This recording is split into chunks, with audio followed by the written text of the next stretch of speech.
Bom dia, amada igreja. Hoje nós vamos dar continuidade à nossa série de exposições em Naum. Já há alguns domingos nós estamos estudando este precioso livro das Escrituras Sagradas e hoje nós vamos meditar em Naum 3, de 8 a 13. Então eu convido a vocês a abrirem as suas Bíblias para o livro do profeta Naum, capítulo 3, e nós vamos ler dos versos 8 a 13. Naum, capítulo 3, versículos 8 a 13. Eu vou esperar um pouco mais também. Naum não é dos livros mais fáceis de ser encontrado. Ele fica ali praticamente no meio dos 12 profetas menores. Depois de Jonas, Miqueias, você vai encontrar Naum, e antes de Abacuque e Sofonias, Naum está ali entre esses livros. Para facilitar, a gente vai ter a projeção do texto aqui também. Todos encontraram? Antes de a gente ler, observe que o texto que nós vamos meditar hoje, aí na sua Bíblia, ele tem 6 versículos. Ele vai do 8 ao 13. E durante a nossa leitura, tente visualizar o esboço dessa mensagem que eu vou lhe passar. Essa mensagem, ela tem 2 pontos. Os primeiros 3 versículos abordarão o primeiro ponto e tratarão do assunto o passado de Noamon. Em algumas versões, você vai ler Tebas no lugar de Noamon. Isso acontece porque a versão que a gente vai utilizar, que é a Almeida Revista e Atualizada, a ARA, usa a transliteração do nome em hebraico dessa cidade, que é Noamon. E outras versões usam o nome grego dessa cidade, que é Tebas. Mas o que vocês precisam saber aqui é que Noamon e Tebas se referem ao mesmo lugar, se referem à mesma cidade no versículo 8. Então, os 3 primeiros versículos abordarão o primeiro ponto e tem como assunto o passado de Noamon. E os 3 últimos versículos, do 11 ao 13, abordarão o segundo ponto e tratarão do assunto futuro de Nínive. Os versículos de 8 a 10 falam do passado de Noamon e os versículos de 11 a 13 abordam o futuro de Nínive, de modo que o título dessa mensagem é o passado de Noamon e o futuro de Nínive. Vamos fazer a leitura. És tu melhor do que Noamon, que estava situada entre o Nilo e seus canais, cercada de águas, tendo por baluarte o mar, e ainda o mar por muralha? Etiópia e Egito eram a sua força, e esta sem limite. Pute e Líbia o seu socorro. Todavia, ela foi levada ao exílio, foi para o cativeiro. Também os seus filhos foram despedaçados nas esquinas de todas as ruas. Sobre os seus nobres lançaram sortes, e todos os seus grandes foram presos com grilhões. Também tu, Nínive, serás embriagada e te esconderás. Também procurarás refúgio contra o inimigo. Todas as tuas fortalezas são como figueiras, com figos temporãos. Se os sacodem, cai na boca do que os há de comer. Eis que as tuas tropas no meio de ti são como mulheres. As portas do teu país estão abertas de par em par aos teus inimigos. O fogo consome os teus ferrolhos. Vamos orar mais uma vez. Senhor nosso Deus, nosso Pai, nós te damos graças pela tua palavra, pelo privilégio de aprendermos mais do Senhor. Hoje nós vamos falar sobre o passado de Noamon e o futuro de Nínive. E eu te peço que a tua palavra possa ser aplicada aos nossos corações, que a tua igreja possa estar atenta ao que será dito aqui, Senhor. Que a tua igreja possa ser edificada e santificada na tua palavra, ó Deus. Em nome de Jesus que nós oramos. Amém. Irmãos, o contexto dessa mensagem de Naum, que a gente acabou de ler, acontece mais de 100 anos depois da conhecida história de Jonas. A gente sabe que Jonas foi enviado a Nínive dentro de um grande peixe para pregar aos ninivitas. E mesmo contrariado, Jonas prega aos ninivitas e eles se convertem. Esse relato da conversão daquela geração de ninivitas, a gente pode observar no livro de Jonas, no capítulo 3, a partir do versículo 5. Voltem aí algumas páginas da sua Bíblia e abram as suas Bíblias em Jonas, capítulo 3, a partir do versículo 5. Essa passagem de Jonas é importante para a gente contextualizar a mensagem de Naum. Jonas, capítulo 3, versículo 5, diz assim: os ninivitas creram em Deus e proclamaram um jejum e vestiram-se de panos de saco, desde o maior até o menor. Chegou esta notícia ao rei de Nínive. Ele levantou-se do seu trono, tirou de si as vestes reais, cobriu-se de pano de saco e assentou-se sobre cinza. E fez-se proclamar e divulgar em Nínive, por mandado do rei e seus grandes: nem homens, nem animais, nem bois, nem ovelhas provem coisa alguma, nem levem ao pasto, nem bebam água, mas sejam cobertos de pano de saco, tanto os homens como os animais, e clamarão fortemente a Deus, e se converterão, cada um do seu mau caminho e da violência que há nas suas mãos. Quem sabe se voltará a Deus e se arrependerá, e se apartará do furor da sua ira, de sorte que não pereçamos? Viu Deus o que fizeram, como se converteram do seu mau caminho, e Deus se arrependeu do mal que tinha dito lhes faria, e não o fez. Então, essa geração de ninivitas, da época de Jonas, se converteu ao Senhor dos seus maus caminhos. No entanto, agora, o profeta Naum está proferindo uma sentença de Deus contra os ninivitas. Vamos voltar ao livro de Naum e veja Naum 1:1, que diz assim, Naum 1:1, sentença contra Nínive, livro da visão de Naum, o Eucosita. E o livro todo de Naum é a prolação desta sentença condenatória de Nínive. Então, 100 anos depois do episódio de arrependimento dos ninivitas com Jonas, o profeta Naum está proferindo essa sentença de Deus contra os ninivitas. Isso nos leva a concluir que pelo menos uma geração de ninivitas não passou à frente a mensagem que recebeu de Jonas. Ou se passou à frente, houve uma geração que não atendeu ao chamado de arrependimento. E agora Nínive está no quadro de perversidade pior do que se encontrava antes de Jonas. Nínive era a capital do Império Assírio. E os assírios aqui, em Naum, estavam no auge do seu poder e no auge da sua maldade. Como a gente viu na primeira mensagem sobre Naum com o pastor Ivan, os ninivitas estavam numa condição de pura maldade. Eles tinham o costume de mutilar as pessoas, eles tinham o costume de empalar os seus inimigos. O pastor Tiago Abdala também menciona no seu comentário sobre Naum que eles tinham como método arrancar a cabeça dos soldados inimigos e amontoar essas cabeças de frente às cidades devastadas. Os assírios cortavam e abriam as barrigas das grávidas com as suas espadas enquanto elas ainda estavam vivas. Eles arrancavam as peles das pessoas por inteiro. E assim, eles espalhavam o terror por várias nações naquela época.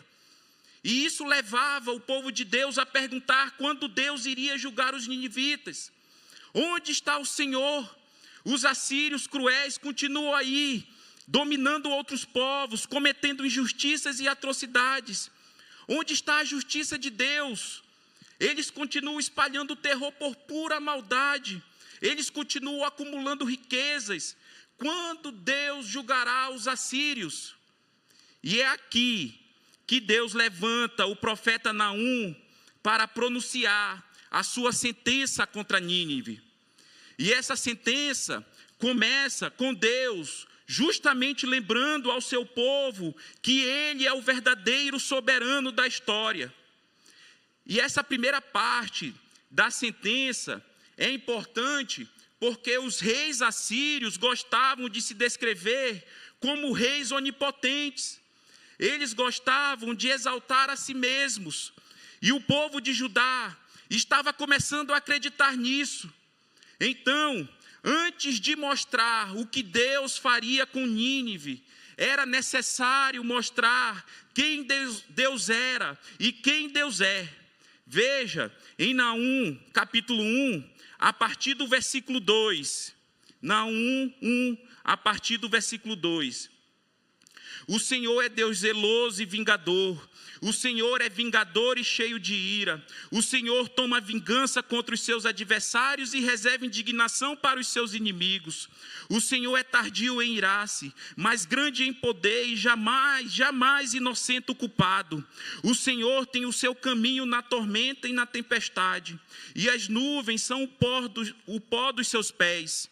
Ele repreende o mar e o faz secar, e mingua todos os rios. Desfalecem Bazã e o Carmelo, e a flor do Líbano se murcha. Os montes tremem perante eles e os outeiros se derretem. E a terra se levanta diante dele, sim, o mundo e todos os que nele habitam. Quem pode suportar a sua indignação?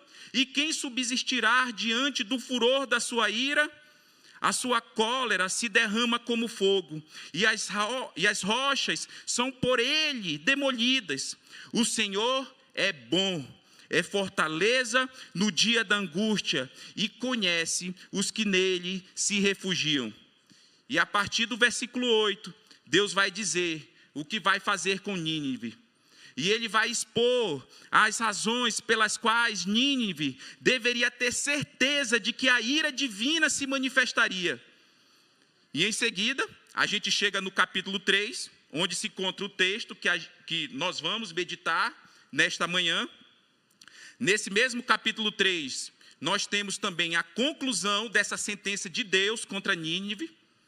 Agora, vejam, os assírios eram tão perversos que, após narrar uma série de castigos que Deus traria a Nínive, o profeta vai dizer no versículo 7 do capítulo 3, um versículo antes do nosso texto, ele vai dizer o seguinte: há de ser que todos os que te virem fugirão de ti e dirão: Nínive está destruída, quem terá compaixão dela?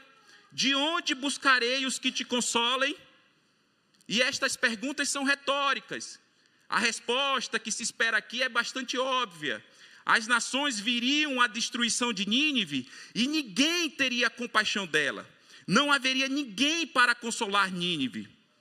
E nós chegamos no versículo 8 do capítulo 3, que é o texto que a gente vai ver com mais detalhes hoje.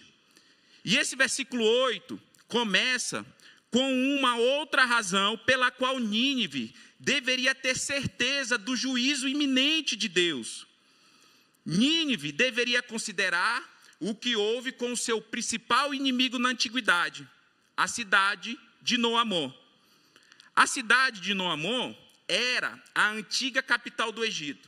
E essa cidade foi justamente conquistada pelos assírios algum tempo antes de Naum revelar a sua profecia. Noamon, que também era conhecida como Tebas, era uma verdadeira fortaleza, e mesmo assim caiu na mão dos ninivitas. Essa cidade de Noamon era muito famosa no Egito Antigo. Ela tinha prédios imponentes, sendo que até hoje muitos arqueólogos ficam impressionados com as suas ruínas. E Naum vai perguntar para Nínive: és tu melhor do que Noamon? E a gente percebe aqui no versículo 8 que a comparação que o profeta quer estabelecer é em relação às defesas naturais que a cidade de Noamon possuía. Veja o versículo 8. És tu melhor do que Noamon, que estava situada entre o Nilo e seus canais, cercada de águas, tendo por baluarte o mar, e ainda o mar por muralha? Essas defesas naturais que o profeta menciona aqui nesse versículo eram quase que intransponíveis. Essa parede de águas que estava ao redor de Noamon fornecia uma proteção que seria muito difícil qualquer invasor vencer. Vejam, a cidade estava situada entre o rio Nilo e os seus canais, e estava cercada de águas. E ainda por cima tinha o mar Mediterrâneo e o mar Vermelho, que ficavam relativamente próximos ali da cidade, e formavam uma muralha para a defesa de Noamon. Vejam o final do versículo 8. Tendo por baluarte o mar, e ainda o mar por muralha. Então, o que o profeta quer dizer é, se Noamon, que estava tão bem situada, caiu, você também cairá, Nínive. E a despeito dessa vantagem geográfica, foi isso que aconteceu. Noamon caiu. E os ninivitas sabiam disso porque foram eles que conquistaram Noamon. Eles conheciam a localização privilegiada de Noamon e sabiam da dificuldade de subjugá-la. Nínive viu a força que rodeava o seu rival egípcio em primeira mão. E a pergunta do versículo 8 acontece porque Nínive também possuía um rio próximo ali à sua cidade, que era o rio Eufrates, mas a defesa que o rio Eufrates proporcionava para Nínive era muito inferior ao que o rio Nilo oferecia a Noamon. E além dessa defesa natural que cercava Noamon, o versículo 9 também revela que Noamon ainda possuía uma vantagem político-militar superior a Nínive. Vejam o versículo 9. Etiópia e Egito eram a sua força, e esta sem limite. Pute e Líbia o seu socorro. Essas nações, Etiópia, Egito, Pute e Líbia, eram aliadas de Noamon. E essas nações, além de terem uma aliança político-militar com Noamon, elas tinham um elo de parentesco com a cidade de Noamon. Ou seja, Noamon era rodeada de nações que estariam dispostas a intervir se algum dia ela fosse ameaçada. O versículo 9 descreve a Etiópia e o Egito como sendo a força de Noamon. Vejam, Etiópia e Egito eram a sua força e esta sem limite. Essa expressão de força sem limite pode indicar que o suprimento de tropas que a Etiópia e o Egito poderiam fornecer era muito grande. Ou indicar que essas nações dariam apoio ilimitado a Noamon, caso Noamon fosse atacada. De toda forma, isso contrasta fortemente com a situação de Nínive, que conforme a gente viu no versículo 7, não teria ninguém disposto a socorrê-la.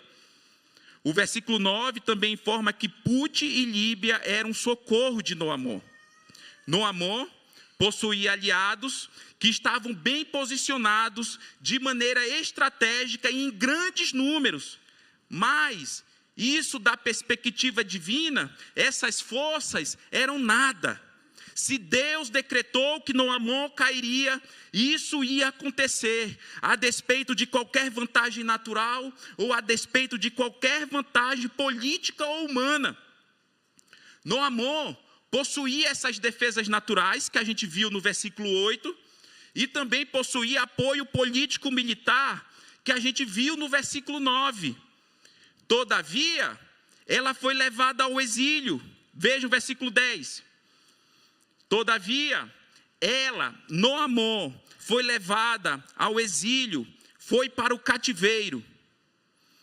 Não bastasse a ocupação da sua cidade pelos ninivitas, Noamon teve que suportar o exílio. E do mesmo modo que o exército da Síria havia marchado pela extensão do crescente fértil, e depois mais 640 quilômetros para alcançar a cidade de Noamon.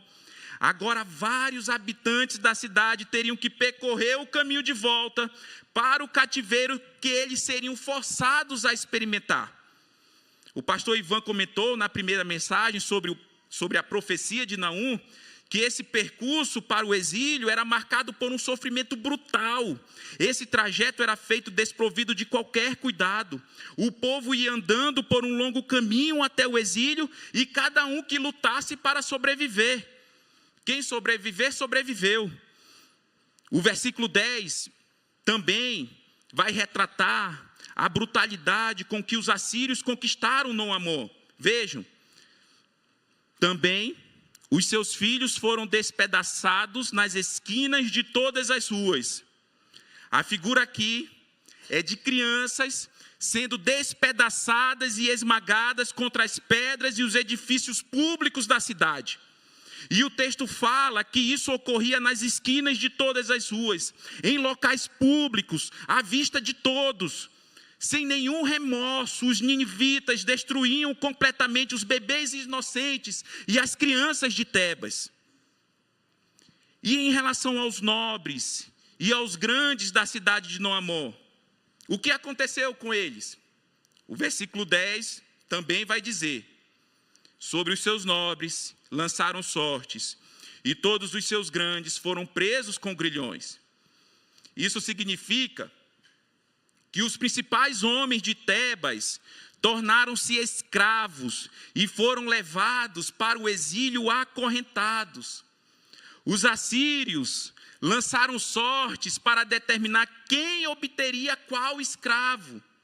Os grandes homens de Noamon, aqueles que decidiam a vida dos outros e determinavam a direção da nação, agora teriam seus pés e suas mãos acorrentados para o exílio. Não existe homem invencível diante de Deus. Não existe nação invencível diante de Deus. Aprendam também com Noamon. O versículo 9 descreve a Etiópia e o Egito como a força de Noamon, e Put e Líbia como seu socorro. Mas o que aconteceu com Noamon? Ainda que cercada de alianças políticas, de exércitos poderosos e de riquezas, Noamon caiu. Sua força não foi suficiente, o seu socorro falhou.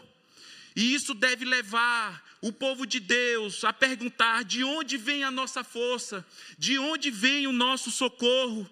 Será que temos, por vezes, caído na armadilha de buscarmos seguranças em fontes humanas, em alianças terrenas, em posições de prestígio ou em bens acumulados? Onde está a sua esperança? Em quem ou em que você tem depositado a sua confiança? A palavra de Deus nos lembra repetidamente que o verdadeiro socorro não vem dos homens, não vem das riquezas, nem de cargos elevados. O Senhor é a nossa força, Ele é o nosso refúgio, Ele é a nossa fortaleza, Ele é o nosso socorro bem presente nas tribulações. Ainda que a terra não floresça, ainda que os montes se lancem ao mar, nós não temos o que temer, porque o Senhor é o nosso refúgio. A nossa segurança não está em títulos elevados, em propriedades valiosas, em um saldo bancário recheado. Tudo isso pode desaparecer num piscar de olhos. O salmista nos faz lembrar disso de forma tão clara, meus irmãos. Salmo 121, 1 e 2. Eleva os olhos para os montes, de onde me virá o socorro? O meu socorro vem do Senhor, que fez o céu e a terra. Sublinha aí na sua Bíblia, no versículo 9, onde diz que Put e Líbia era um socorro de Noamon. Sublinha aí, puxe uma seta para o lado e anote: o meu socorro vem do Senhor que fez o céu e a terra. Salmo 121. E onde diz aí que a Etiópia e o Egito eram a força de Noamon, sublinha ali e anote: o Senhor é a minha força e o meu escudo, nele o meu coração confia. Salmo 28, versículo 7. Muitos hoje podem confiar em patrimônio, na estabilidade de suas finanças, no poder de um cargo importante.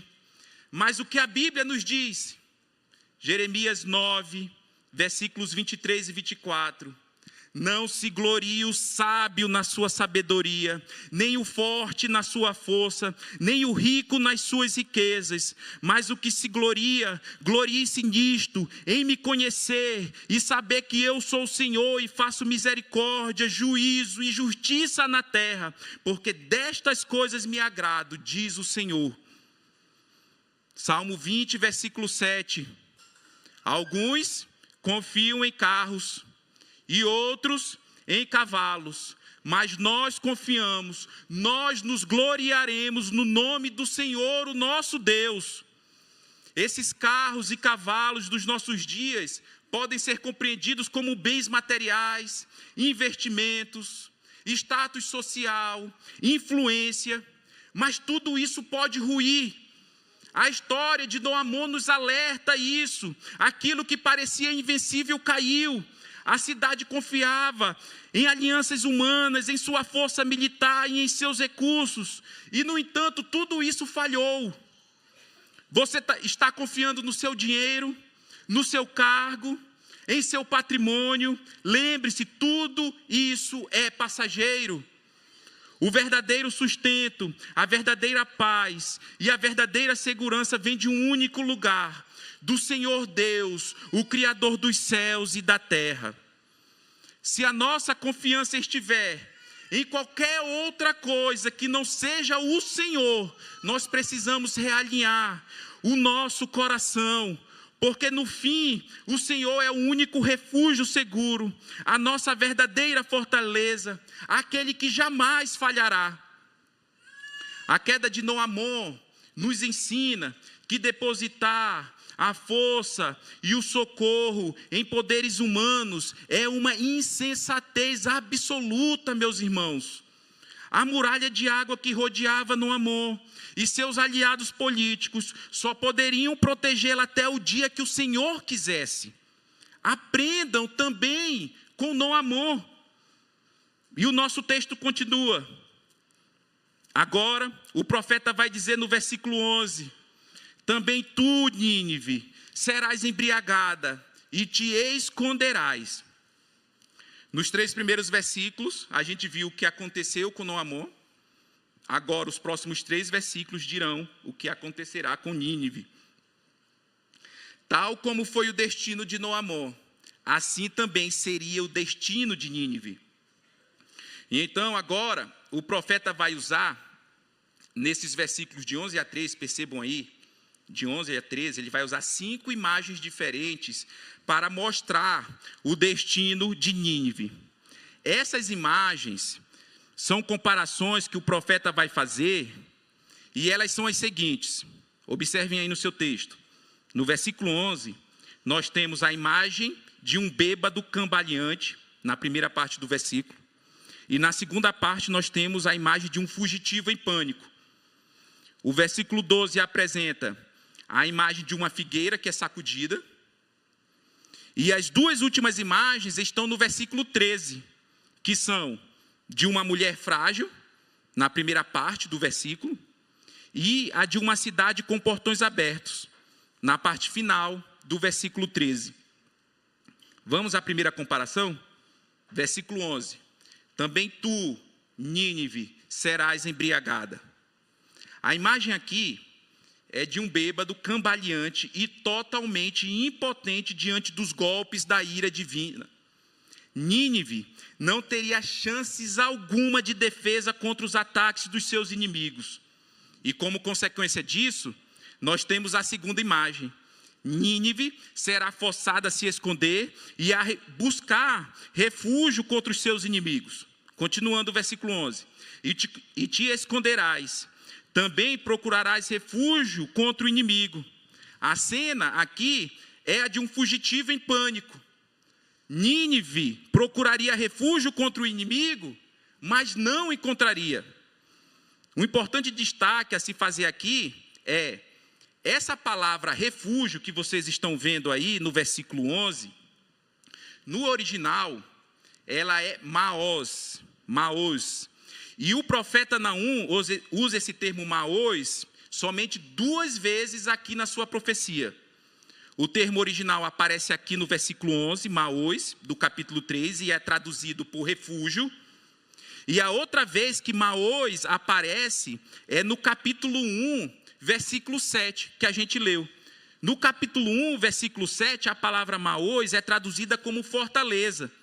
Vejam, o Senhor é bom, é fortaleza no dia da angústia e conhece os que nele se refugiam. E o interessante aqui é o contraste estabelecido entre os dois usos dessa palavra na profecia de Naum. Enquanto o Senhor é um refúgio permanente para aqueles que nele confiam, no capítulo 1, Nínive procuraria refúgio, mas não encontraria nenhum no capítulo 3. A terceira imagem, que é a de uma figueira que é sacudida, ela é encontrada no versículo 12. Vejam o versículo 12 do capítulo 3. Todas as tuas fortalezas são como figueiras com figos temporãos. Se os sacodem, cai na boca do que os há de comer. As fortificações mais resistentes de Nínive são comparadas agora a uma figueira com figos maduros, onde a mais leve sacudida manda o fruto direto para a boca de um comedor voraz. A cidade está completamente madura para o juízo. As fortalezas de Nínive agora serão tão eficazes como uma fruta muito madura à espera de ser colhida. E segundo Naum, essa comparação com uma fruta despencando será aplicada a todas as fortificações. Veja, todas as tuas fortalezas são como figueiras com figos temporãos. Nenhuma fortificação de Nínive permaneceria em pé. Nínive suportaria uma destruição completa. E as duas últimas imagens descritas por Naum estão no versículo 13. Na primeira parte do versículo está a imagem da mulher frágil. Diz assim: eis que as tuas tropas no meio de ti são como mulheres. Naum está aqui se referindo ao fato de que as mulheres são fisicamente mais frágeis do que os homens. E em se tratando de um combate corpo a corpo, os homens mantêm uma posição predominante. As tropas da Assíria, que outrora eram imbatíveis e ferozes, se tornariam frágeis fisicamente como as mulheres. As defesas de Nínive seriam inteiramente inadequadas. As tropas de Nínive perderiam a capacidade de lutar e de defender a cidade. E por fim, a última imagem é a da cidade com portões abertos, versículo 13, parte final. As portas do teu país estão abertas de par em par aos teus inimigos. O fogo consome os teus ferrolhos. Agora, os ferrolhos que protegiam os portões da cidade foram devorados pelo fogo. As portas da cidade estão abertas de par em par, e os inimigos entrariam na cidade sem nenhuma resistência. É o fim de Nínive. E essa profecia se cumpriu. Naum falou por volta do ano 650 a.C. E em 612, mais ou menos 40 anos depois que Naum profetizou, os exércitos babilônios vieram, invadiram e conquistaram Nínive. Uma cidade que foi preparada para suportar anos de cerco, foi destruída em pouquíssimo tempo. Naum profetizou contra Nínive em uma época que ela estava no auge do seu poder. Ninguém diria que Nínive teria um fim assim. E esse texto nos ensina que todo governo humano, por mais forte que seja, é passageiro. Por isso, nós não devemos temer ameaças vazias de reis humanos. Eles têm um poder transitório. Naum nos exorta a não nos apegarmos à glória e ao reconhecimento humanos. E isso em breve vai passar. O texto que acabamos de meditar deixa claro que o único poder eterno que sustenta e remove reinos é o reino do Senhor dos Exércitos. Os homens que hoje têm autoridade para julgar exercem um poder passageiro. E em meio às injustiças dos nossos dias, é possível olhar para aquele que está assentado no mais alto e sublime trono e cuja glória não terá fim. Que ameaças você teme? Existe alguma pessoa ou situação cujo poder você teme mais do que ao próprio Deus? Quem é o soberano que você recorre em busca de auxílio? Quando você se depara com injustiças, onde está o seu refúgio? O nosso Deus é o verdadeiro soberano da história. Certa vez, o rei Nabucodonosor, do império da Babilônia, o império que destruiu a cidade de Nínive, teve um sonho. E nesse sonho, ele viu uma grande estátua com a cabeça de ouro, o peito e os braços de prata, a barriga e o quadril de bronze, as pernas de ferro e os pés de barro e ferro. E todas as partes dessa estátua representavam governos humanos. Um reino sucederia a outro reino e assim por diante.